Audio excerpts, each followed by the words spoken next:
Anomenem emocions a la manera natural que tenim els éssers humans a reaccionar davant el que ens envolta o vers el que pensem. Podem classificar les emocions entre aquelles que generen sensacions agradables, com podrien ser l'alegria, l'amor, el plaer, la tranquil·litat, i les que generen sensacions desagradables, com serien la ràbia o la tristesa, la por o la culpa. Així, les emocions desagradables acostumen a produir estats d'ànims més negatius, que poden generar el que entenem com a malestar emocional.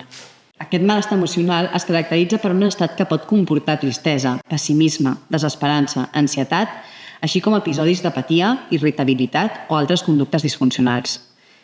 Si bé aquests estats els podem sentir totes les persones, des de la infància fins a l'edat adulta i la vellesa, en el cas dels adolescents, aquests estats d'ànims es produeixen de forma més canviant i es viuen de manera més intensa. I de la mateixa manera, la regulació d'aquests estats d'ànim en els joves i adolescents és més difícil.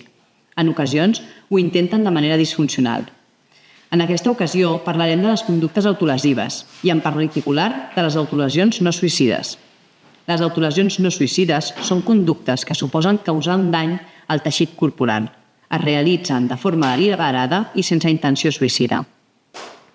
Així, els dos components principals de les autolesions no suïcides serien, d'una banda, la voluntat, la intenció de fer-se mal, i d'altra banda, no hi ha un desig de mort. Aquest tipus d'autolesions són les que més ens trobem en els i les pacients de les escoles terapèutiques d'Amalgama 7. Si bé als anys 80 s'associava l'autolesió a les persones que tenien un diagnòstic de trastorn mental greu, s'associaven a trastorns mentals severs com ara el trastorn de personalitat, abusos en la infància, traumes complexos.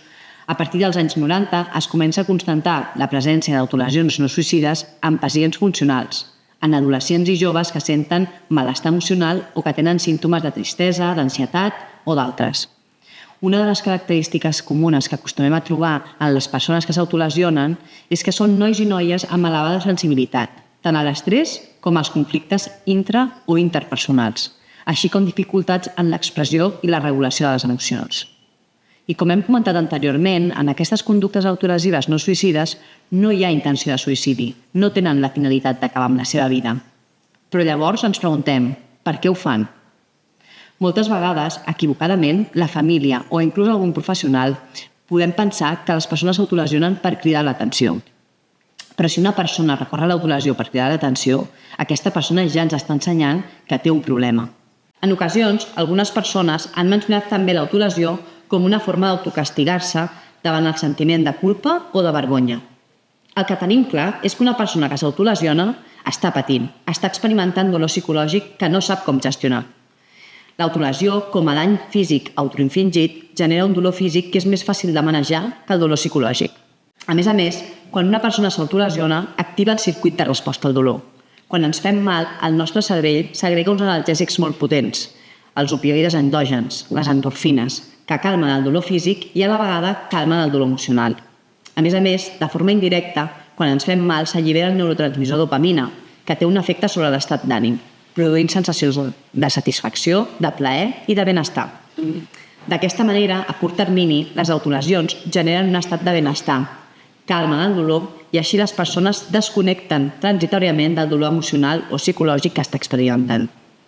Així, seguint aquest sistema de recompensa, a través d'aquest circuit del dolor, entenem que les autolesions generen en les persones que les realitzen un procés d'adaptació i tolerància a través de la qual aquestes conductes autolesives poden esdevenir una addicció i són, indubtablement, un factor de risc per al suïcidi.